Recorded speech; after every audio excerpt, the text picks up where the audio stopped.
नमस्कार दोस्तों, जैसा कि मैंने कई एपिसोडों में बताया है कि परमेश्वर की राह में चलने के लिए क्या क्या करें क्या ना करें। तो इसी तारतम्य में मैंने आप लोग को पिछले एपिसोड में कुछ जानकारी दी थी और फिर मैंने कहा था कि कर्ज और फ़र्ज यानी जवाबदारी और फ़र्ज को कैसे पहचानें इस परमेश्वर की राह में। तो आइए दोस्तों अपन शुरू करते हैं। तो जब इंसान के ऊपर कर्ज होता है किसी भी जन्म में, वर्तमान में, भूत में या आने वाले भविष्य में, तो एक इंसान मन, कर्म और वचन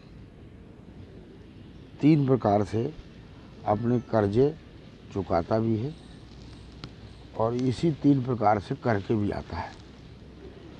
तो दोस्तों, हम किसके कर्जदार हैं? सबसे बड़ा प्रश्न ये है कि हम अगर किसी के कर्जदार हैं तो उसको हर हाल में चुकता करना पड़ेगा। चाहे वो आप अपने घर में रहते हुए, आपका पुत्र है, आपकी बीवी है, आपका भाई है, आपके बच्चे हैं। आपने देखा होगा कि एक मनुष्य के 2-2, 3-3, 4-4 पुत्र होते हैं, 2 कमाऊत होते हैं और 2 निकम्मे रहते हैं। जबकि सक्षम वो भी हैं लेकिन वो बैठ के खाते हैं। तो इसका मतलब ये है कि उसके माता पिता उस बालक के किसी जन्म में कर्जदार थे और जो कमा के खिला रहे हैं, इसका अर्थ ये है कि वो बालक अपने माता पिता के कर्जदार थे। तो ऐसी इसी दृष्टि से आप देखेंगे तो आपके समाज में भी दोस्त, मित्र, यार, कई ऐसे लोग, कई ऐसे व्यक्ति, कई ऐसे जीव मिलेंगे जिनकी आप अनायास ही सेवा करते हैं। तो इसका आशय यही है कि आपने कहीं ना कहीं से उससे कोई ना कोई कर्जा किया है।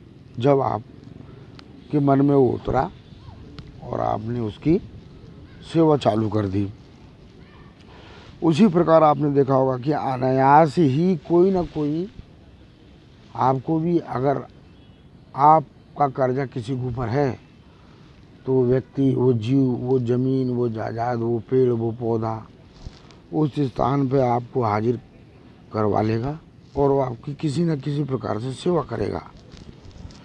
तो इस तरीके से हम लेनदार और देनदार रहते हैं। इस चीज़ को बहुत बारीकी से समझना पड़ता है, बहुत ध्यान से देखना पड़ता है कि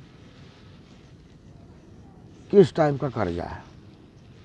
आपका मानसिक कर्जा है उस व्यक्ति के साथ, कि शारीरिक कर्जा है, कि कोई अन्य कर्जा है।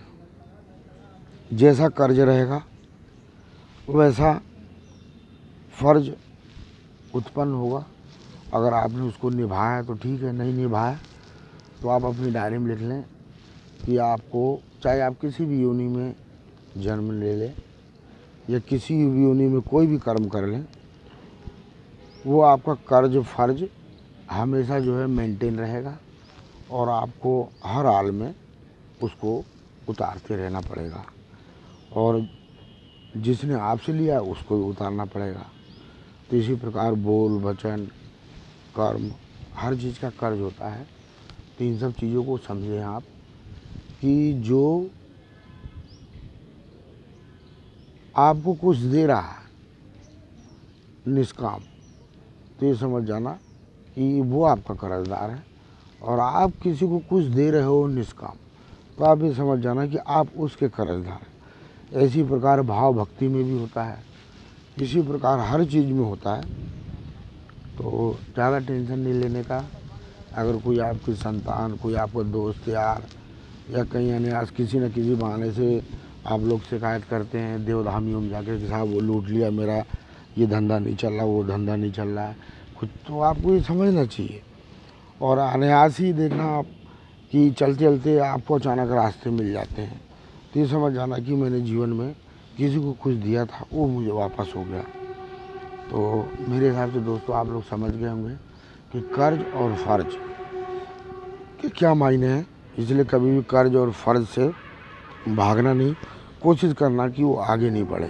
तो धन्यवाद दोस्तों, इसी तारतम्य में आपको आगे बताऊंगा। जब तक के लिए धन्यवाद।